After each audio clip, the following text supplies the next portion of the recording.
प्रयत्न आपण करू। आणि यानंतर आपण बघणार आहोत अशाच प्रकारची एक बातमी। छेडछाडीला तर पूर्ण राज्यभरात नाही देशभरात मुलींना सामोरं जावं लागतंय, पण मुंबईमध्ये अशी छेडछाड करणाऱ्या एका सिरियल मॉलेस्टरला, एका अत्यंत मवाली अशा तरुणाला अटक करण्यात आली आहे। मुंबईतल्या दादर ब्रिजवर हा तरुण नेहमी उभा राहायचा आणि महिलांशी छेडछाड करायचा। ही छेडछाड कॅमेऱ्यात सुद्धा कैद झाली। एका मुलीनं पुढे होऊन तक्रार केली आणि या तक्रारीनंतर याला अटक करण्यात आलेली आहे।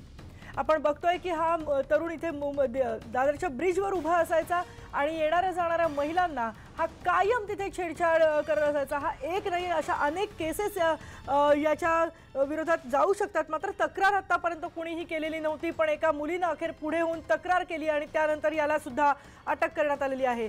अत्यंत विकृत चाळे हे कायम अशा सामोरं जावं लागतं महिलांना। गर्दीच्या ठिकाणी गर्दीचा फायदा घेऊन वारंवार महिलांना अशा प्रकारे त्रास दिला जातो आणि या लोकांना काय करायचं नेमकं महिलांना कळत नाही, पण तक्रार दाखल केल्यानंतर मात्र त्यांना अटक होऊ शकते। हाच तो तरुण आहे आणि आपण याबद्दलच आणखी माहिती घेणार आहोत। आमचे प्रतिनिधि दिवाकर सिंह आपल्या सोबत है। दिवाकर जी, ये कौन युवक है, इसके बारे में कुछ जानकारी मिल पाई है? देखिए, अभी तक आपको बताना चाहेंगे कि जो रेलवे पुलिस से जानकारी मिल पाई है उसके मुताबिक हबीउर रजीउर रहमान नाम है इस आरोपी का, जिसे रेलवे पुलिस ने गिरफ्तार किया है। और इसके खिलाफ एक दो नहीं, करीब अलग अलग पुलिस स्टेशनों में दर्जनों मामले दर्ज हैं, जिसमें मॉलेस्टेशन के और साथ ही साथ चोरी के मामले जो है वो दर्ज किए गए हैं। हालांकि इस मामले में जो है कई सारी छिड़कानी घटनाएं दादर ब्रिज पर हुई थी, लेकिन कोई महिला आगे बढ़कर जो है पुलिस में नहीं मामला दर्ज करने के लिए नहीं जा रही थी। लेकिन अचानक से एक जो लड़की, आप जो पहला स्टेप आप देख रहे हैं, उस लड़की ने हिम्मत दिखाई और कहीं ना कहीं जब रेलवे पुलिस को अप्रोच किया तो रेलवे पुलिस ने इस पूरे मामले में तत्परता दिखाते हुए जो है आरोपी को सीसीटीवी फुटेज जो दिख रहा है उसी के आधार पर गिरफ्तार किया, जिसमें साफ तौर पर यह दिख रहा है कि आरोपी जो है वो महिलाओं को या लड़कियों को थोड़ा दूर से फॉलो करते हुए आता था और जैसे ही सुनसान जगह देखता था ब्रिज के पास उनके खिलाफ उनके साथ छिड़कानी घटनाएं करता था। लेकिन अब पुलिस इस पूरे मामले में महिलाओं से अपील कर रही है, किनके साथ इस तरह की घटनाएं इसने छेड़खानी की है वो उन्हें सामने आना चाहिए, मामला दर्ज कराया जाए ताकि आरोपी के खिलाफ कड़ी कार्रवाई की जा सके।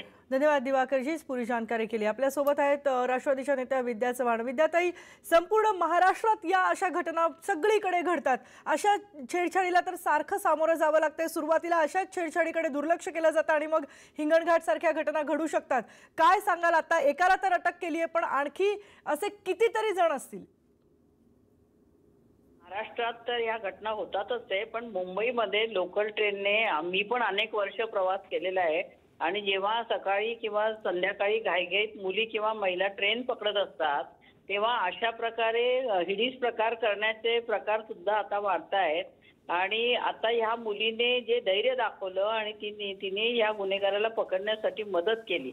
आता हे मला वाटतं माटुंगा स्टेशनच्या रेल्वे ब्रिजवर झालंय, कारण मी वर्ध्याला आलेली, मला नक्की या घटनेची माहिती नाही। परंतु मुलींनी धैर्य दाखवून, कारण मुंबई सारख्या ठिकाणी स्टेशनवरती इतकी गर्दी असते की त्या गुन्हेगाराला पकडायचं म्हटलं तर पकडू शकतात आणि लोक चोप देऊ शकतात। आता प्रत्येक महिलांच्या लेडीज डब्यामध्ये पोलीस असणं आवश्यक आहे, याची आपण वेळोवेळी मागणी केलेली आहे। प्लॅटफॉर्मवरती पोलीस असावेत, तसे आता वरती ब्रिजेसवरती पण पोलीस असले पाहिजे, कारण महिला आणि मुलींची सुरक्षितता धोक्यात आलेली आहे। अशा प्रकारे जे विकृत मनोवृत्तीचे लोक आहेत त्यांना पकडणं हे अशक्य नाहीये। 4-5 मुलांनी जरी धरलं, महिलांनी जरी धरलं तरी पकडू शकतो आपण, परंतु ते धैर्य आता मुलींमध्ये आणलं पाहिजे आणि रेल्वे पोलिसांनी तत्परता दाखवून त्याला पकडलेलं आहे।